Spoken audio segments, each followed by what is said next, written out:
नमस्कार दोस्तों, art of trading की एक और लर्निंग वीडियो में आपका स्वागत करता हूं। दोस्तों कि आज मैंने 3-4 ट्रेड लिए हैं। उस ट्रेड का मैं आप लोग को कुछ यहाँ पे एक्सप्लेन करूंगा कि मैंने वो ट्रेड क्यों लिया था, कब लिया था, क्या क्या उस सिचुएशन मैंने वहाँ पे देखी थी। तो आप लोग को भी इससे बहुत सारे आइडिया आएंगे। ध्यान रखिएगा, सारा गेम प्रैक्टिस का है, सारा गेम अपने सेटअप पे बिलीव का है, सारा गेम कॉन्फिडेंस का है। अगर आपके पास कॉन्फिडेंस नहीं है तो आप अच्छे सेटअप पर भी जाके 10 या 5 रुपये लेके निकल जाओगे, जबकि शायद सेटअप वो 50 रुपये 100 रुपये का मूवमेंट वहाँ से आपको वो ऑप्शन दे सकता है। तो अपने सेटअप पे बिलीव कीजिए, स्मॉल रिस्क के साथ में ट्रेड कीजिए, ओवर ट्रेड मत कीजिए। देखिए, ओवर ट्रेड करते हैं ना तो कभी आप फुल एंजॉय नहीं कर पाओगे, ये चीज़ ध्यान रखिएगा। आपको अगर टारगेट यहाँ पे दिख रहा है कि 100 का प्रीमियम है, वो 140 जा सकता है, लेकिन जैसे ही वो 110 जाके 105 आएगा आप वहाँ से निकल जाओगे। तो ये चीज़ हमेशा ध्यान में रखिएगा कि आपको ओवर क्वांटिटी करेंगे तो कभी भी आप जो रैली होगी उस रैली को फुल एंजॉय नहीं कर पाएंगे, और आप हमेशा अपने आप को गिल्टी फील करेंगे कि यार मैंने 100 पे लिया था, मैं 110 पे निकल गया, ये तो 200 तक गया था, ये 250 तक गया था, ये 300 तक गया था। आप गिल्टी फील करोगे तो गिल्टी फील करने का कोई मतलब नहीं है। तो रिस्क मैनेज के साथ में अगर ट्रेड लोगे तो चीज़ों को समझ पाओगे।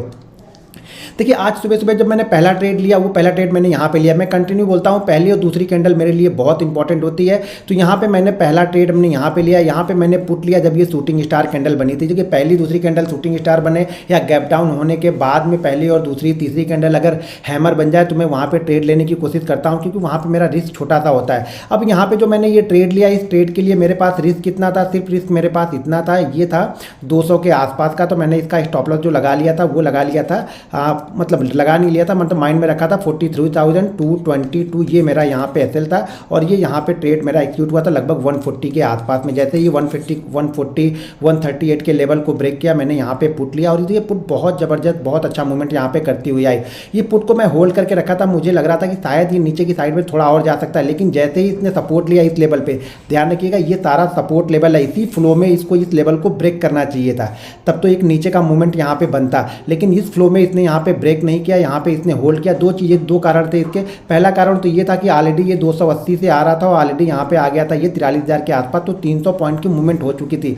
मैं बार बार बोलता हूँ, आपको ट्रेड लेने से पहले ये देखना पड़ता है कि घोड़ा दौड़ते हुए आ कहाँ से रहा है, घोड़ा थक तो नहीं गया है। तो यहाँ पे मुझे लगा कि शायद घोड़ा थक गया। थकने का एक रीजन और था, मैं बिल्कुल होल्ड करके बैठा हुआ था, लेकिन जैसे ये हैमर कैंडल बनी मैंने यहाँ से अपना ट्रेड एग्जीक्यूट कर लिया। मतलब वो जो ट्रेड था उस ट्रेड को मैंने यहाँ पे प्रॉफिट बुक कर लिया, यानी जो मैंने पुट बाइंग किया था उस पुट को मैंने यहाँ पे एग्जिट किया। पहले पुट को मैंने एग्जिट किया, और जैसे ही हैमर के ऊपर निकल के ये वाली रेड कैंडल बनी, यहाँ पे मैंने कॉल बाइंग कर ली।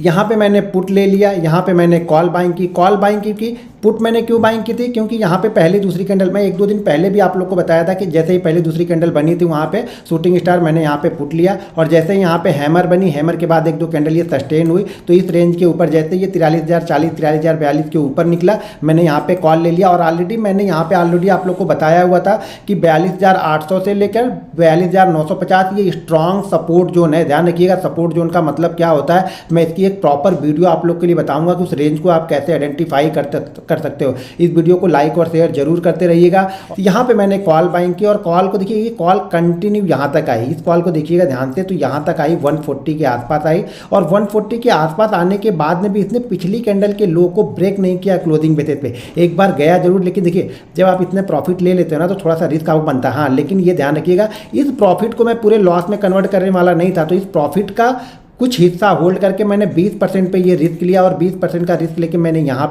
तक गया, यहाँ पे कंटिन्यू होल्ड करने लगा। जब यहाँ पे एक शूटिंग स्टार कैंडल बनी तब मैंने अपनी पोजीशन को एग्जिट किया। मैंने यहाँ पे सेल नहीं किया, क्यों? क्योंकि अब हम डे हाई जो कल की क्लोजिंग थी, कल की क्लोजिंग के ऊपर आके कंटिन्यू सस्टेन कर रहे। इस चीज़ों को आप लोग समझिए जरा, कि कल की क्लोजिंग के ऊपर अब आके हम सस्टेन कर रहे थे। जिन्होंने यहाँ से बाइंग किया होगा वो लोग यहाँ पे प्रॉफिट बुक कर रहे हैं, यहाँ पे प्रॉफिट बुक कर रहे हैं, और जैसे उसके बाद फिर से इसने हाई को क्रॉस किया, यहाँ पे एक नया हाई आपको देखने को मिला। इस हाई में मैंने इंजॉय नहीं किया, इस हाई को मैंने ट्रेड नहीं किया है। मैंने ऑलरेडी अपनी पोजीशन इस रेंज के बीच में अपनी पोजीशन मैंने स्क्वायर अप कर दी थी, जो मैंने यहाँ पे कॉल बाइंग की थी।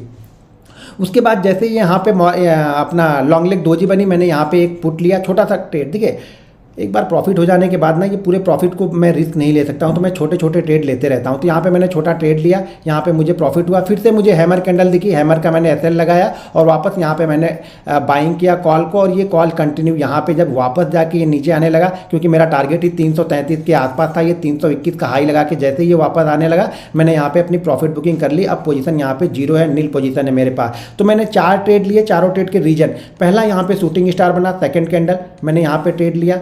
First candle. सेकंड यहाँ पे क्या हुआ, यहाँ पे हैमर कैंडल बनी और हैमर कैंडल कहाँ पे बन रही है, जो मैंने रेंज आप लोग को बताई 800 से 950 के बीच में। यहाँ पे जो कल का जो सपोर्ट इसने लिया था उसी जोन के आसपास इसने सपोर्ट लिया, और सपोर्ट लेने के बाद जैसे इसको निकाला मैंने यहाँ पे कॉल बाइंग की, और इस कॉल को मैंने इस जोन में आके मैंने एग्जिट कर दिया, क्योंकि यहाँ पे ये टाइम पास कर रहा था तो मैंने यहाँ पे एग्जिट कर दिया, क्योंकि मैं ऑप्शन बायर हूँ तो यहाँ पे प्रीमियम डीके होने लगेगा, तो मैंने यहाँ पे एग्जिट कर लिया। उसके बाद ये रैली फिर से आई, यहाँ पे मैंने एक पुट ली, छोटी सी पुट मैंने ली छोटी क्वांटिटी में, इस पुट का प्रॉफिट यहाँ पे मैंने बुक किया। जैसे यहाँ पे हैमर बनी फिर से मैंने यहाँ पे कॉल ली, और उस कॉल को मैंने यहाँ पे 333 का मेरा जो टारगेट था वो 320 322 के आसपास गया, और फिर मैंने यहाँ पे इसको प्रॉफिट बुकिंग कर लिया। और ऑलरेडी 3 बजे 3 सवा 3 अभी टाइम हो रहा है, 3 बज रहे हैं, तो ऑलरेडी यहाँ पे मेरी सारी पोजीशन यहाँ पे स्क्वायर अप हो चुकी है। मैं इसीलिए बोलता हूँ आप बायर्स मत बन, मतलब आप ये मत सोच के चलो कि मैं आज बाइंग ही करूँगा, मैं आप सेल ही करूँगा। देखिए दोनों ही कंडीशन हमें मिली, दोनों ही कंडीशन यहाँ भी मिली, यहाँ पर फिर से एक सेल मिला। बड़ी क्वांटिटी होती तो बड़ा प्रॉफिट होता, छोटी क्वांटिटी छोटा प्रॉफिट बना,